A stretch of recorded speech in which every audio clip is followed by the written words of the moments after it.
Growth is loud and durability is a lot quieter.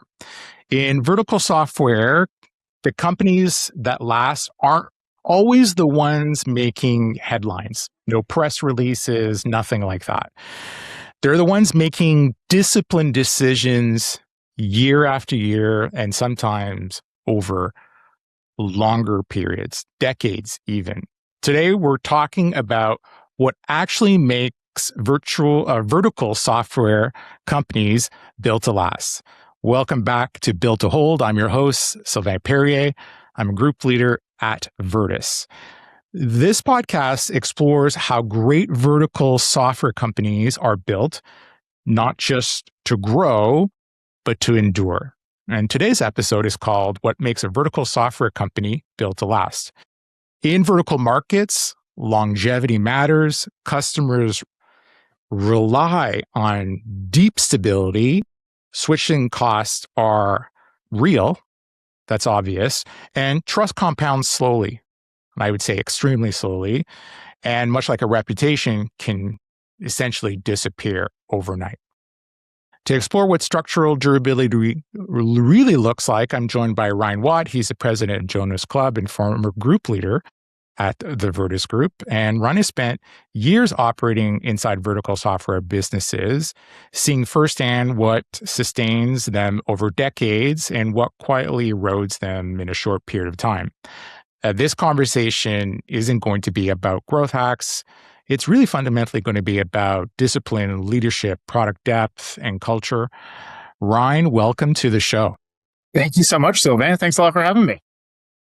Hey, let me start off. I would love to hear, your experience over time, how you came to be part of Jonas and you're the president. And maybe as a quick follow-up to that, walk us through Jonas Club. Yeah, fantastic. So I started off my career working in a larger organization, but then had an opportunity to run some smaller businesses and absolutely loved really getting into the weeds, being able to develop the strategy, but then be able to see the strategy all the way through operations. And so I led a couple different businesses, one in manufacturing, one in fintech. And in the fintech business, had the opportunity to sell the business. And so sold that and then was looking for my next opportunity and came across Jonas Software. So I joined Jonas and started off by running one individual business unit. That then grew to be a group leader, and I had 3 businesses in my portfolio. And then the opportunity came up to run Jonas Club software. And I'm currently leading the team at Jonas Club. And so Jonas Club, we are a full ERP system. We offer full web capability as well as back office for private member clubs, and I'm responsible for North America.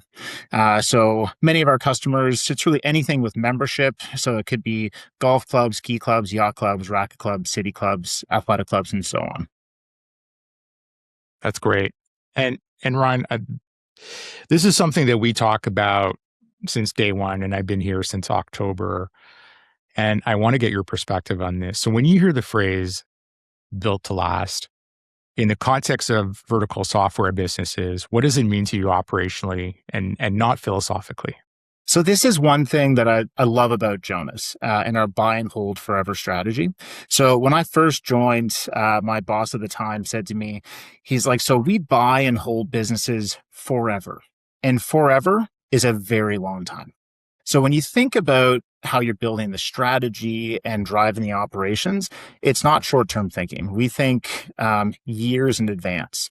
And so from an operational standpoint, I look quite a bit at, let's say, the product lifecycle, business lifecycle, product lifecycle. We have startup, growth, maturity, and then you can go into decline. And so when you think about how we're building how you're really built to last. It's as you get through the stage of maturity, you're thinking about what that next step is in order to hit a new stage of growth. And so operationally, we do that by ensuring that our products are up to date, modern, but really it's all about the customer and making sure we understand what the customer's needs are. They're ever changing. What are the customer's needs, and how do we continue to deliver on solving the customer's pain points? So, Ron, you come to the table here at Jonas with a trifecta of skills: sales, marketing, operations, technology, and you're interchanging those.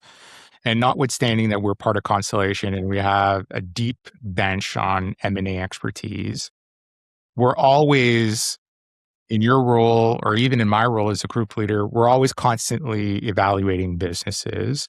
And so what are some of the early signals, or what are the early signals tell you that a business is structurally durable? Yeah, it's a great question. And I'm very much a people centric, customer centric person, right? So I look a lot internally at who are the players and what's the culture of the company. And then externally, who are the customers and how are we really delivering for our customers? So internally, again, culture to me is everything. Companies that are built to last are always the ones that are constantly innovating, constantly out there looking for the next opportunity in a strategic way. We're not chasing shiny objects, but in a strategic way, understanding what is that the next phase of growth that we can be looking at. When I look at the customer side of things, it's really understanding like how close are we with our customers? What is that intimacy that we have with our customers to know what their next steps are, help them guide along the way, and be able to help them deliver on their strategy.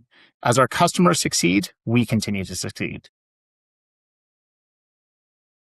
Okay, so now I'm curious because I want to ask you the opposite question now. Um, so those are great traits of a business that's really built to last, and very much focus on people and the team. And I think you can extrapolate that to the team. But give me a sense, like, and I see this, but just the warning signs. Oh, this is not good. Like some of those really precursors that you've seen in your career.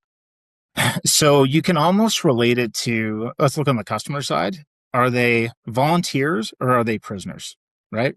Are they working with us because they really value everything we do, or are we call it necessary evil? And so that to me is, if you fall in that necessary evil, almost like your customers are prisoners.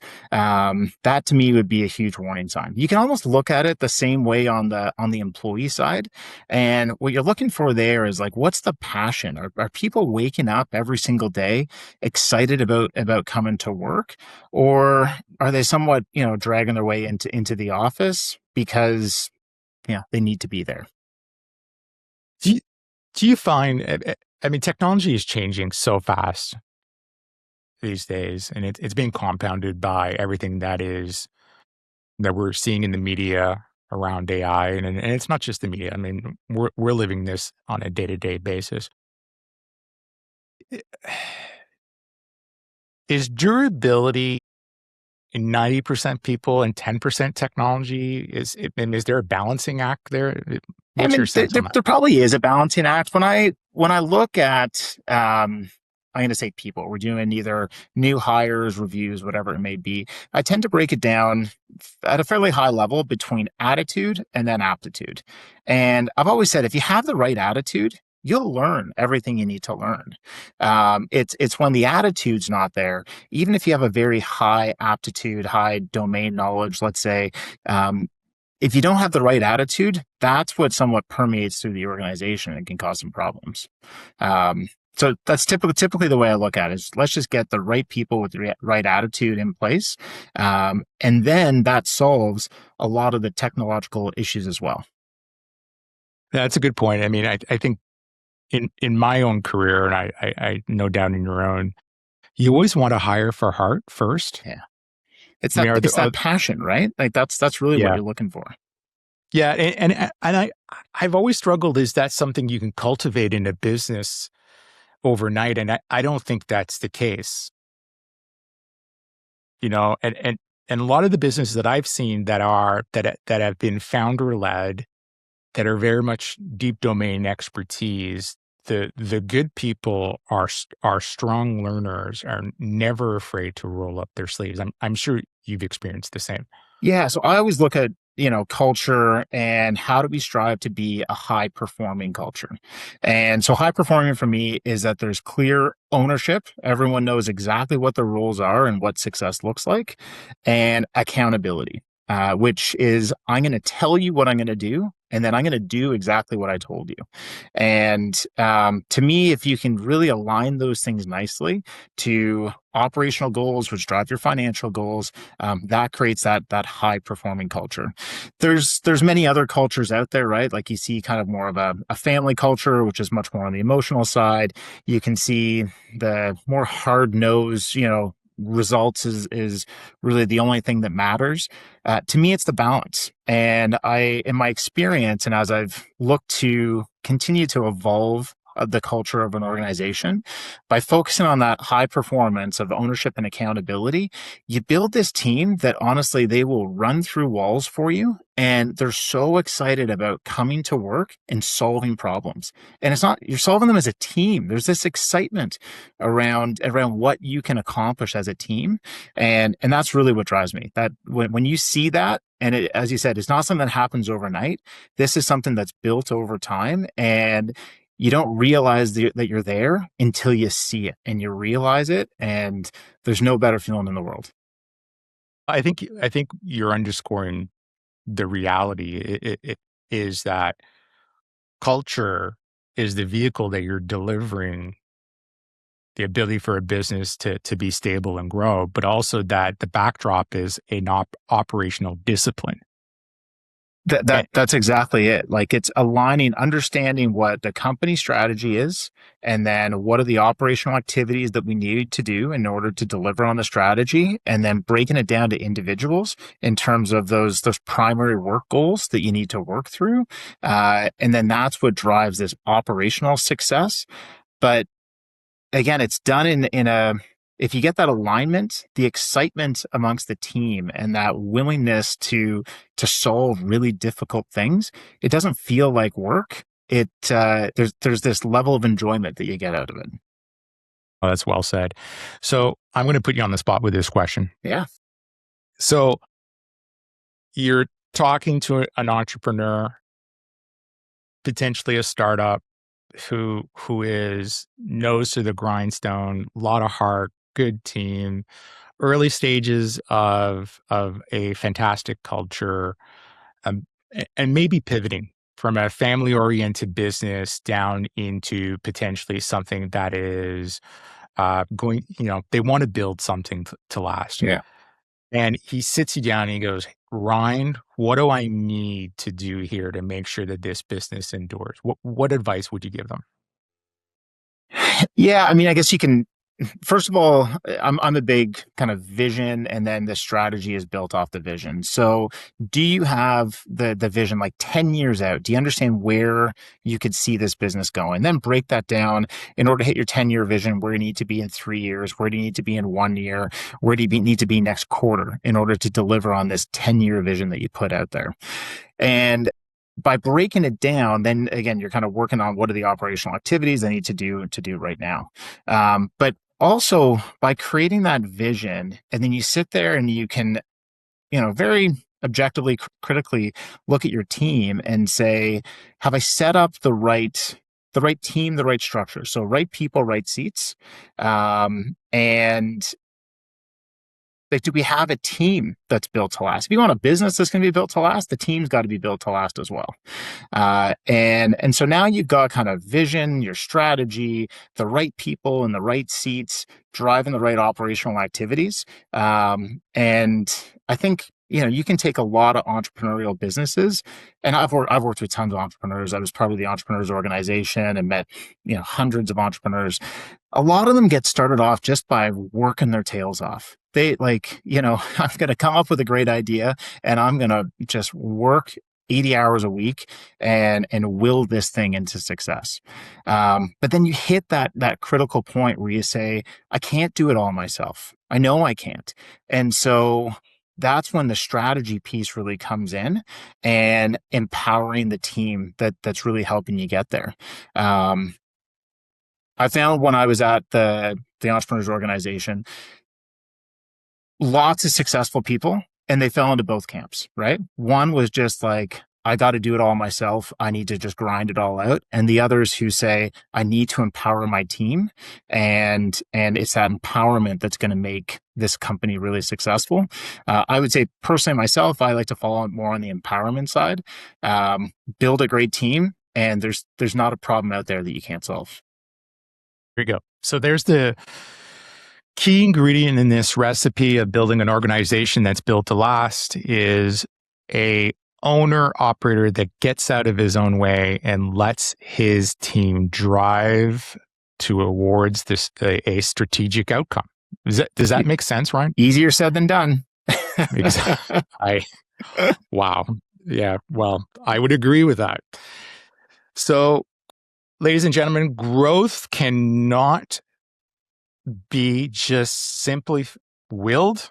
It needs to be engineered, and durability has to be built. Ryan, I want to say thank you for joining the show today and sharing your perspective. How do people get a hold of you if they have follow-up questions? Yeah, Sylvain, thanks so much for today. Really enjoyed it.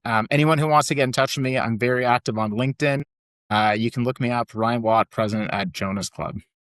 Oh, great. Thank you. And to our listeners, building something that lasts, guess what? It's not glamorous. You're not going to be on TMZ, and Perez Hilton's not going to put up a post about you on his blog. But guess what? It's deeply meaningful. Go ahead, smash the like button, follow us on your favorite podcast platform and on YouTube. And best of all, don't forget to tune in to our next episode.